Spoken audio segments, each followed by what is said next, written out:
everyone, welcome, PocketWatch here, and it's about time for another episode of Gore Screaming Show. So yeah, we're going to continue, and I'm scared of recording actually, because it seems like we are getting like near the end, I think. It's at least my feeling. And that means I can expect more of unexpected scenes, if you know what I mean. So I'm kind of scared of like ending episodes and recording new because yeah, I don't want the stuff to be like in the beginning. So yeah, it's going to be like we might have episodes where you have like weird cuts or like I don't know, like weirdly stitched together, who knows.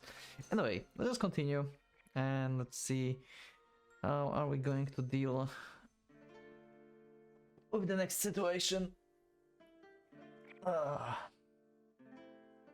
Remnants of a bygone memory. Yep. Red sunlight steals Kyoji from his slumber. It takes him a second to comprehend where he is. That is, he can tell right away he's in his own bed, but it takes a while for the reality of that to sink in. Yeah, Yoshiki just died. But you saved Kika. Last night, events come back to him. Yuka wheeling and thrashing in the fire, Yoshiki still unmoving form. Yeah, that was badass. It feels like a dream, but it was all real.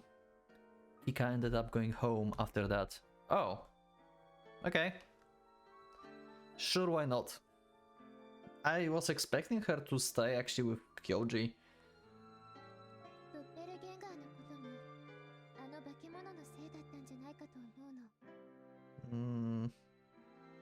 Okay. Ah, okay. Okay, I see. Just to be on the safe side, he gave her Yoshiki stone and walked her home. Yep, good thought. Thankfully, like, sometimes Kyoji actually thinks. In the end, Kyoji was down on the street, looking up at Kika's second floor window, while she waved at him, smiling. All the while they were on the phone put together. How's your mom? Oh.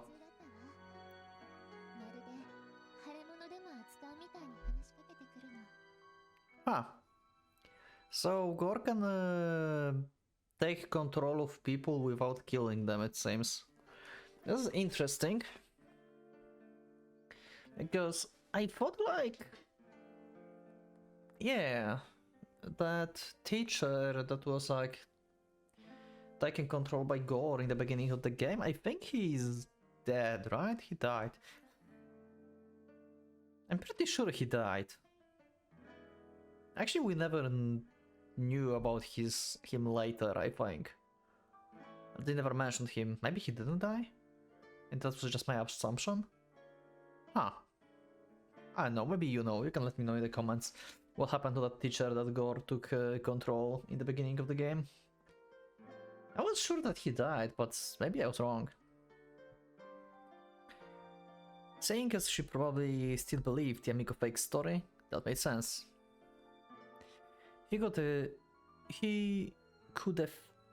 feel heavy silence hanging on the other side of the call. Kika smiled sadly by the window. Yeah. Yep. Me either. The fact he made love to Kika, Yuka and Gore existence, Yoshiki's death. Kyoji wondered whenever come morning, it would all turn out to have been a dream.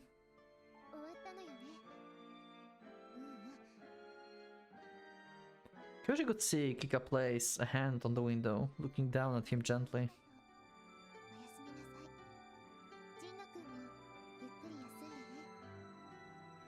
Yeah, good night. She's going to be like captured or something, right, again. He walked home, thinking the whole time about how he should tell Yamiko, but Yamiko took one to look at him and told him to get some rest first. He must have looked awful. He immediately went back to his room and collapsed into his bed. He has no memories after that. Now that he's awake, his joints all ache. I think like I don't know if I think I talked about this previously in the previous episode, but I have this like feeling in Kika Road for a while now. Like the problem with replaying Gore Screaming Show, the game, like the problem with the game is that it's very repetitive, I would say. Like, sure, like these are like different characters, but I would say like outside of like developing these characters and their specific like things that's happening, like I don't know, like 70 or 80% of events is pretty much the same, just with different characters. Like in every road, like the same things happened pretty much.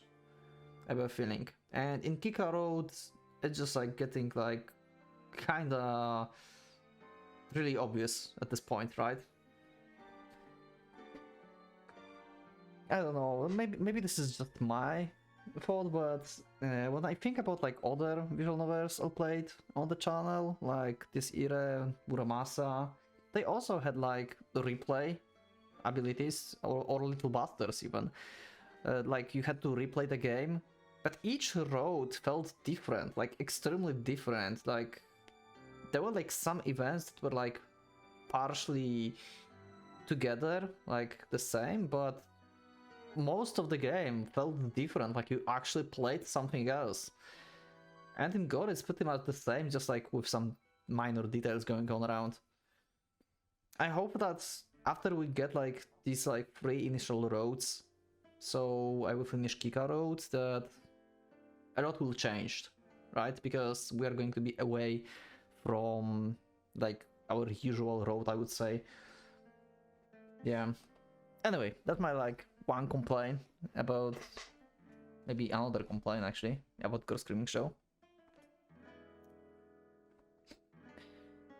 He's tempted to just go back to sleep again, not to think about anything. Also, this game is not bad so far. It's kind of mediocre, I would say. It's been fun in the beginning, then it's like going downhill slowly. It's kind of okay-ish, I think. But yeah, I'm still like in the middle of the playthrough, so I cannot tell like, you know, how the ending goes, like of like True Road, because there's like True Road or something, right? After we do this free and stuff. So yeah, I'll just leave my final talk about the game after I actually finish it. But yeah, that's how it feels so far, for now at least. He's tempted to just go back to sleep, not think about anything. But he can't do that. He needs to tell Yamiko what happened. Finding the drive to get up, Kyoji rises from his bed. He goes to the living room, while Yamiko, who woke up ahead of him, turns around and greets him with a smile. Not really. Yeah. Don't tell me you made this, Yamiko-san. Sitting on the dining room table is a proper breakfast, like the ones Yoshiki would make when he was alive. With her usual bright smile, Yamiko waves a hand dismissively. Okay, so who did it? Oh. What a child, god damn it.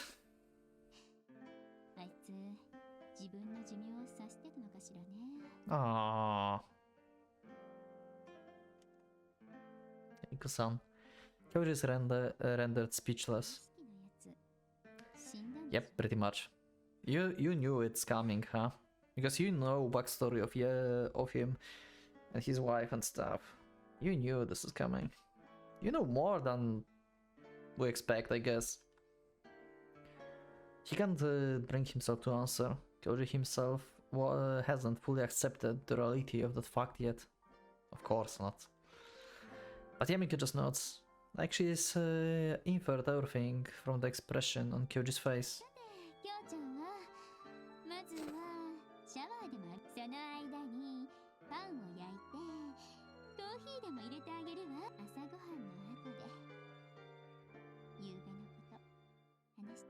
Sure.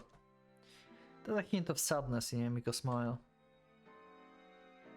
By the time he finishes telling Yamiko his story, the sun has long since set. Apparently it was already past noon when he woke up to begin with. He finishes dinner, goes to bed, and before he knows it, the next morning is here.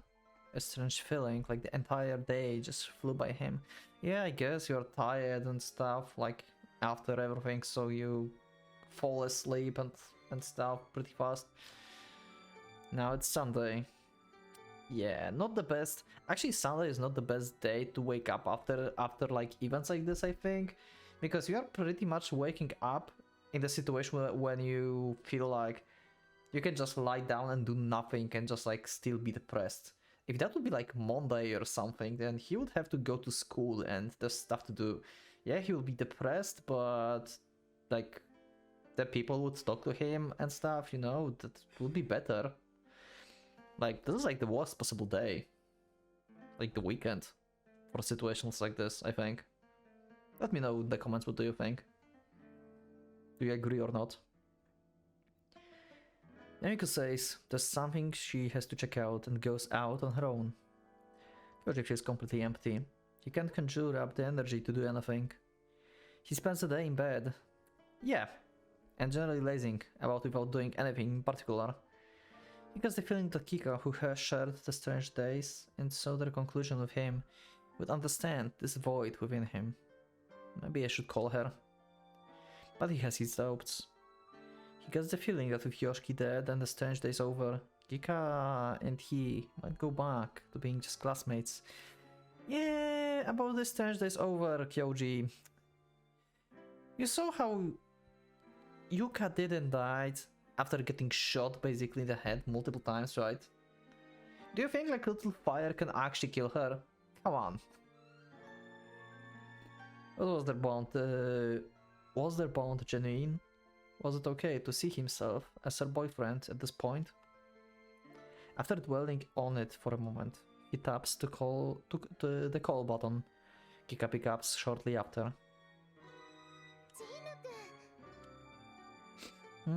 How is now a good time? There's no sign of dislike or discomfort in Kika's words. That gives him some courage. Like, why did you think like... Okay, I need to like stop questioning like Kyoji, like seriously. If you got time, can we meet somewhere?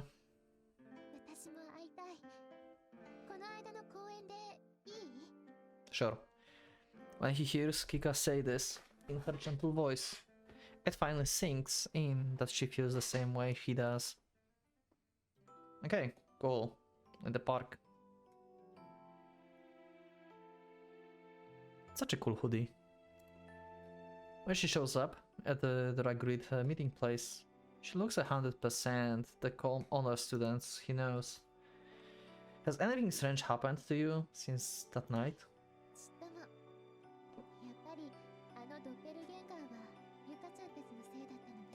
Yep, pretty much, but it's not gone. Do you Come on, like, I just cannot believe it. Like, I just cannot believe it. Like, I know that Kika been unconscious and she don't know, like, what happened, but Kyoji saw Yuka being shot and, like, just, like, brushing it off. Just, like, saying that it hurts, but you cannot deal with me. And, like, he really thinks that the fire will just, like, destroy her, like, you just saw she's immortal. What the fuck? Kyoji, god damn it. And next time Yuka shows up, he will be, oh, how can you be alive? I saw you burn. Yeah, and I saw you shot as well. Kyoji snorts. You really don't need to put Chan after that girl's name. Kika smiles. A smile looks a bit forced. No, no, keep it. God fucking damn it. This is so predictable. I said like she's going to be kidnapped again or something, right? I didn't expect that actually her to give this back. But now it's even more obvious that she's going to be kidnapped or something will happen in her house. Kyoji is going to take it, isn't he?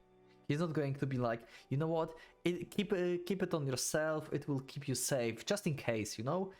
He's not going to leave it in her hand, is he? He's not going to. He's going to take it. He's so going to take it. With an innocent expression, Kika hands Kyoji's Yoshi's pendant. Kyoji shakes his head. Okay, that's surprising actually. Have it back? It isn't mine. Fucking damn it. Like, seriously, Yoshi gave it to you to protect you. Why should... Cannot. You think? But honestly, Kika, I think the old man wanted you to have... Yeah, pretty much. He accidentally refers to her by her given name only, which makes them both blush. Yeah. Sorry, would it be alright if I called you Kika? Aw. Kika nods bashfully. Kyoji feels a little more at ease. It feels like they've lost so much these past few days, but it looks like they still have each other. Good. The stone on Yoshi's pendant looks similar to the turquoise gemstone depicted in one of his textbooks. Oh, interesting! Some backstory on the gemstone, maybe? Some hints, clues, what it is? But it shines in a complex mixture of colors. It's hard to express what color it is in just a few words. Also, Kyoji don't know this road, that the pendant works like the controller, like Yoshi said in the Aoi road, so Kyoji have no idea how to use it. So it's going to be just a shield for him, and like potential weapon is like just pressing it. He can't do anything else with this, in this road. He kind of feels the same about Yoshi as a whole, really. His impression of Yoshi was all over the place, and in the end, he never knew what kind of man he was, or what he thought as he went to his death. Alright, he used to play the guitar, didn't he? Yeah. You never did hear him play. Oh. Right, this even didn't happen actually. See? This even been so obvious to me that I felt like it really happened. God damn it. It felt like it's a natural event to just like happen in every road. It didn't. God damn it.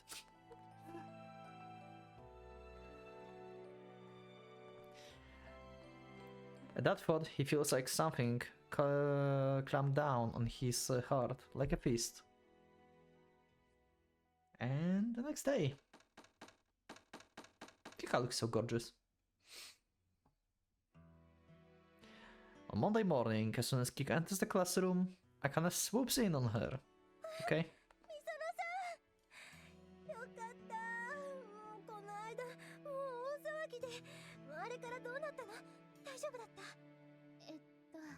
Yeah, a lot happened. Kika confused. Where should she even begin? Akane takes no notice and carries on.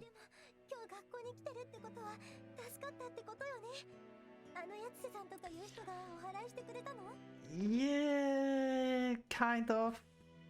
He got spirited away as well. Aoi pulls on Akane's sleeve. Aoi shakes her head. Shut up, Akane, god damn it.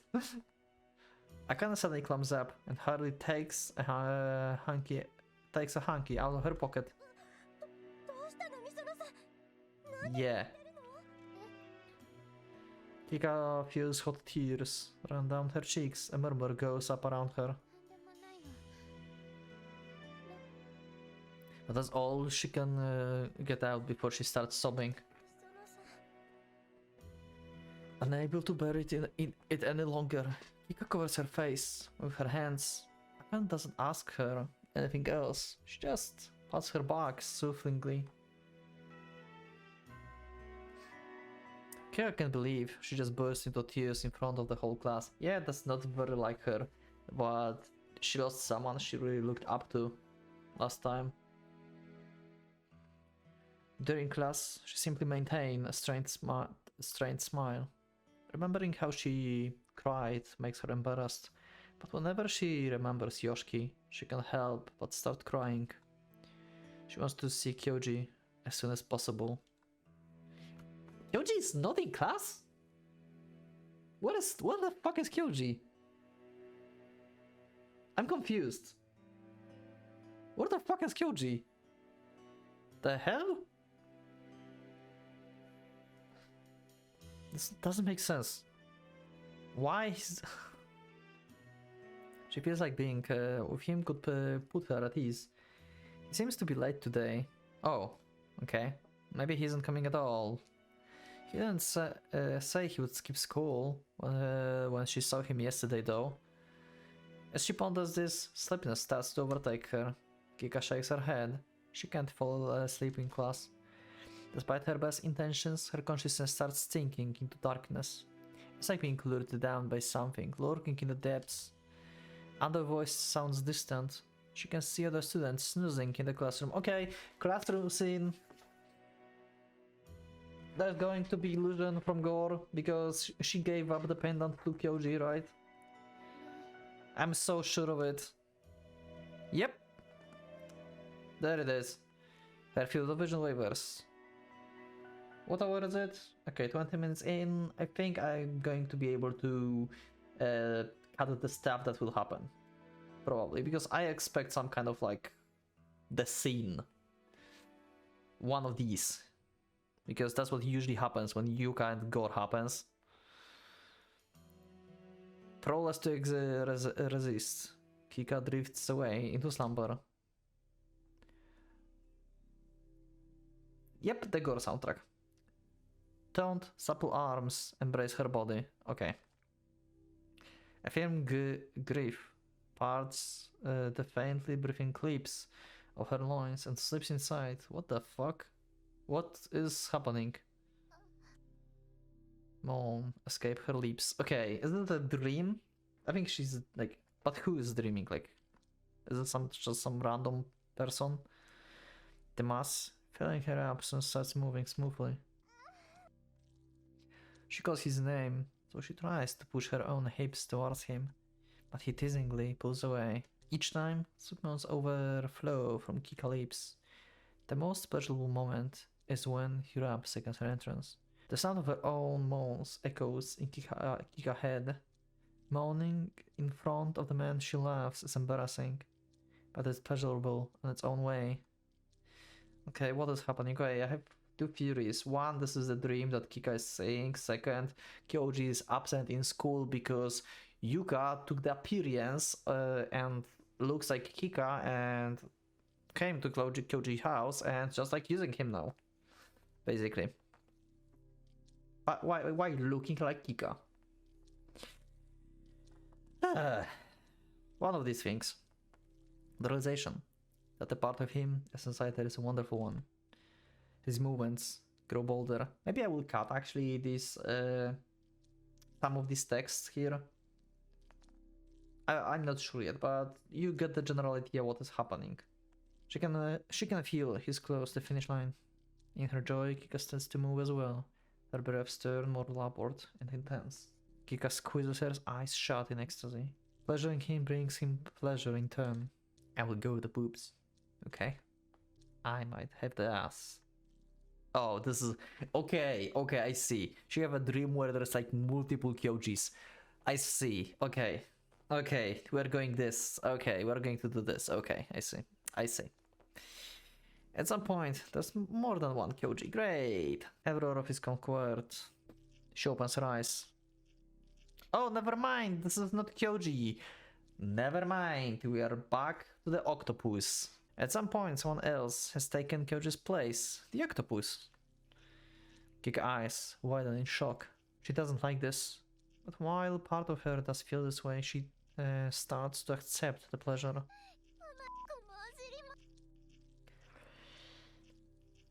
She's aware that these things she's saying are obscene, but she can't help herself. Her body remembers how good it felt back when her doppelganger forced her to say stuff like this in that illusion.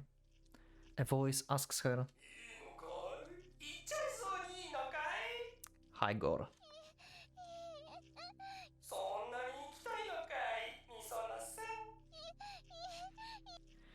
Why did you give up the pendant? God fucking damn it."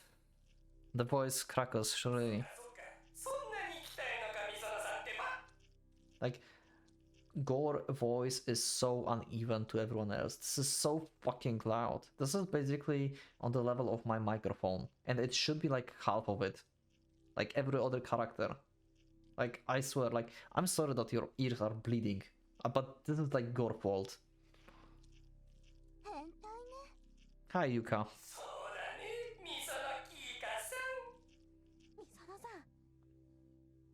Oh, great.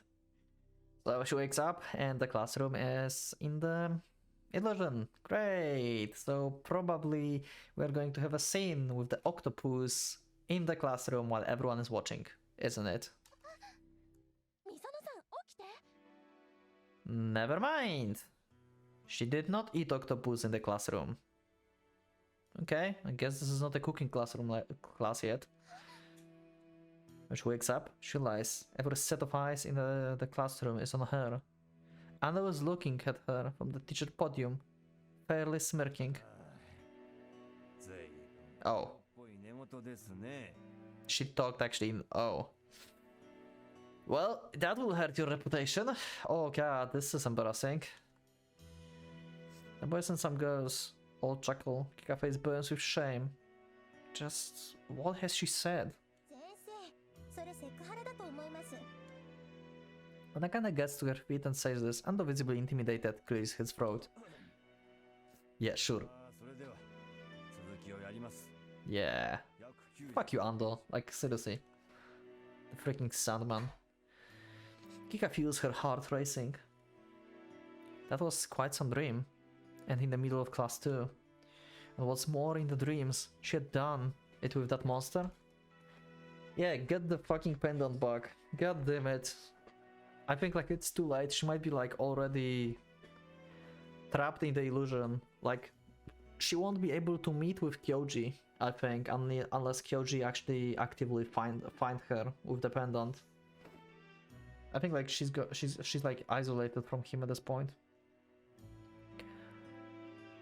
Come lunch break, Akane comes over to her.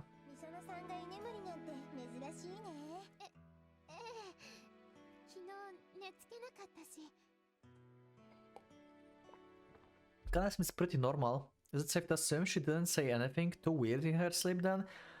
I mean, Akane is pretty cool in general, and she had quite a backstory with Kyoji, so yeah, she won't be saying like weird stuff to you, don't worry.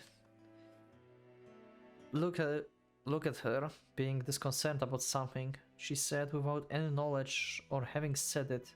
This felt just like the doppel.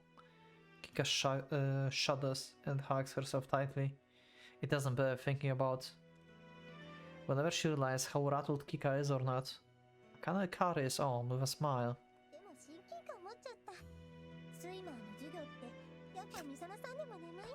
Nice, Akane. Okay, Akane is cool. I like Akane.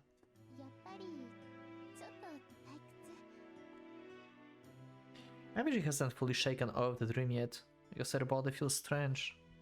It's like she slipped back in time a few days ago. There's a throbbing in her nether regions, and she can't get her mind off it. Akane casually reaches out to touch Kika's forehead, but Kika reflexively shirks away from her, even if it is just Akane.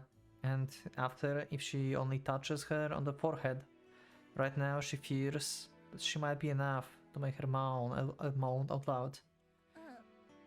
Huh. Yeah. Right now, at least.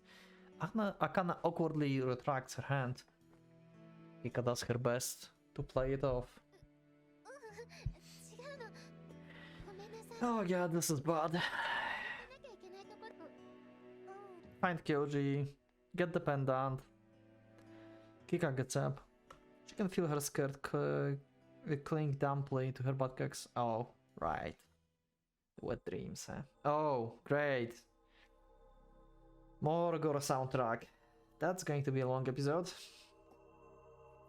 She walks quickly, as droplets slides down her thighs into the floor. Since she enters the toilet stall, her knees start to wobble. Yeah, they basically enhanced your sensitivity, I would say, right? I'm out of water and coffee. This is bad. How I'm going to survive this? Shameful secretions seep through her panties and dipping into the tiles in the thick threads. Her lower regions are throbbing. Kika tries touching herself gently through her clothes. She finds herself squirming surprisingly hard, but she's been so calm over the last few days. She unconsciously clutches at her chest, but the pendant's gone. Come to think of it, she did return to Kyoji. Is that why? No shit, Sherlock! Like I said, like, Kyoji, you should have, like, more brain. Like, come on, like, you saw her, like, being immortal. Why you thought, like, it's all over because of, like, little fire? What the fuck? I have issues with this. I have issues with this road. But everything was supposed to have ended when Yoshiki and Yuka died. Or did the pendant only make her feel better because of the placebo effect, like Yoshiki said? If so, does that mean her present abnormal condition is something she's just naturally predisposed to? Is she herself inherently abnormal? Oh god damn it, Yuka.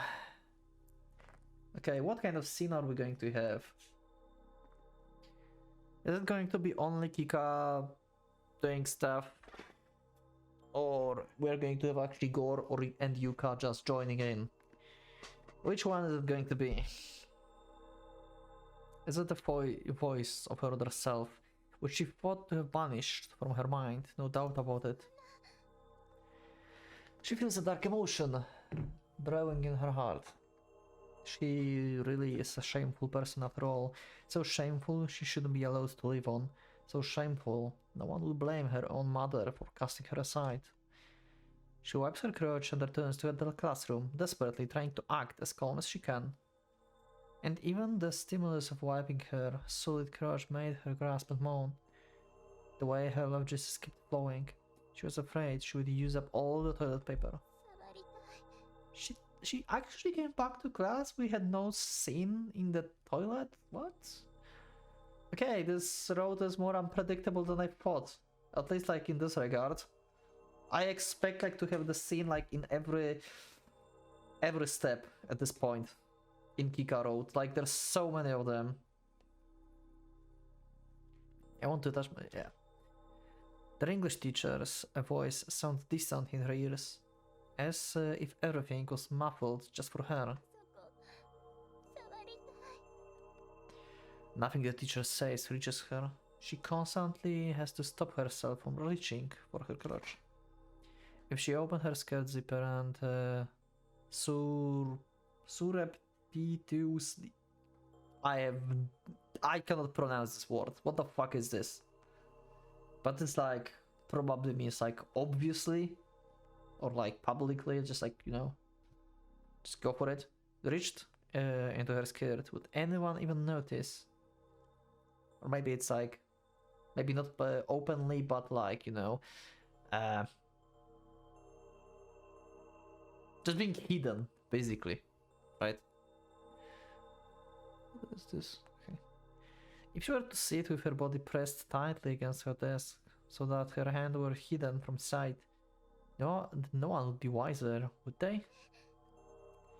She clenches her fists on her desk. She's afraid she might actually act on her delusion if she doesn't.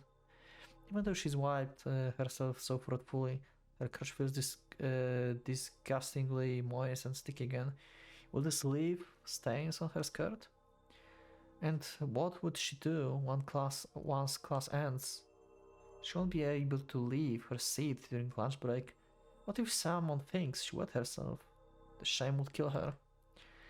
The breathing turns labored. She wants to touch herself. She wants to touch herself so much. To push her fingers against it, to rub it, to press down on her clit, and then...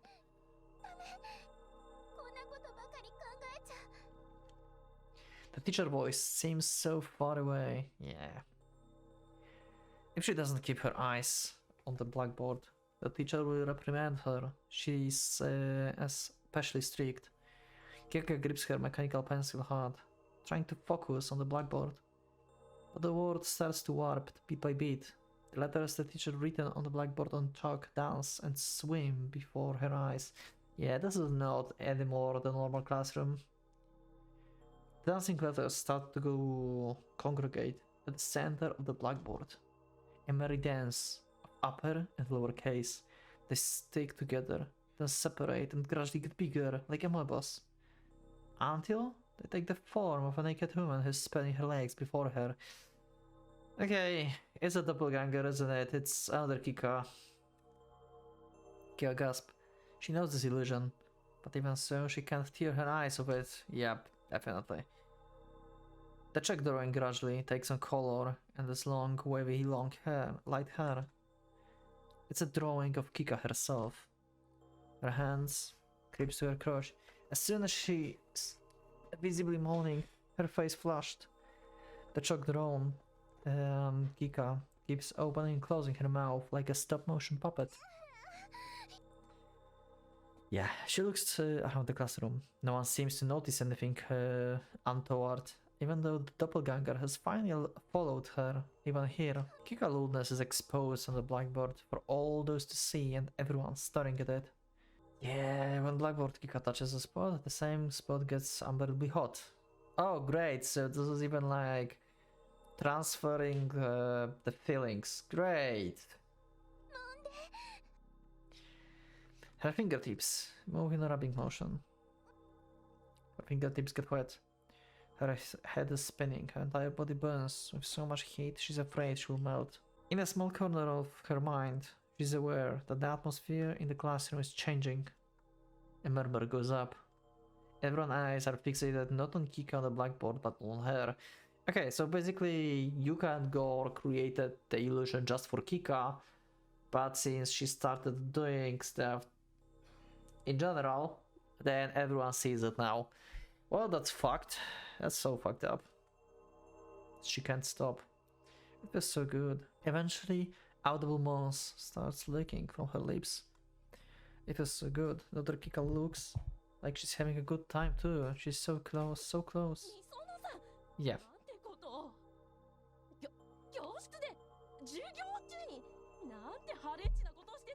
This is so fucked up.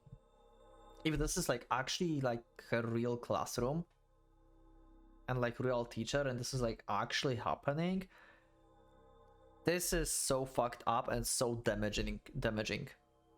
This is like over, like what the fuck. The English teacher shouts at her shrilly. In that instant, the kick on the blackboard is gone. And the body fluids that filled the entire classroom only moments ago are gone without trace. Someone whistles suggestively. Fuck you. I hate you, Sadashima. Go away. I know I said we didn't saw you for a long time. You can go away. You can go away. Just be in the beginning of the game and just like disappear, please. I don't care what happened to you.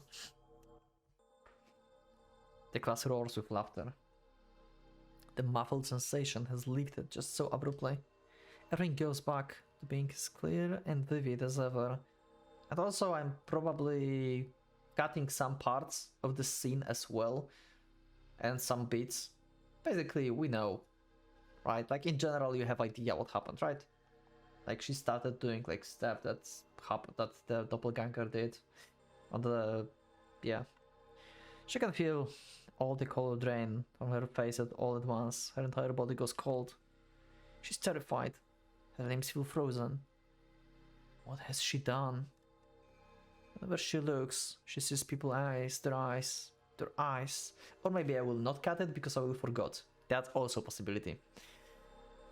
Confusion, ridicule, curiosity, disgust, countless sets of eyes reflecting a multitude of emotions are all fixed on her. She feels like she was just thrown into the middle of the classroom stark naked. Her blackboard self proudly flaunted her lewdness, but she could never do something like that. 何みそのさん何やってたの？嘘。信じらんない。 She hears whispers all over the classroom. Tears well up in her eyes. Yeah, this is so fucked up. みそのさん、みそのさん、待ちなさい。どこ行くんですか？ The teacher's shouting after her. Kika bolts out of the classroom. This sucks. This is so fucking terrible.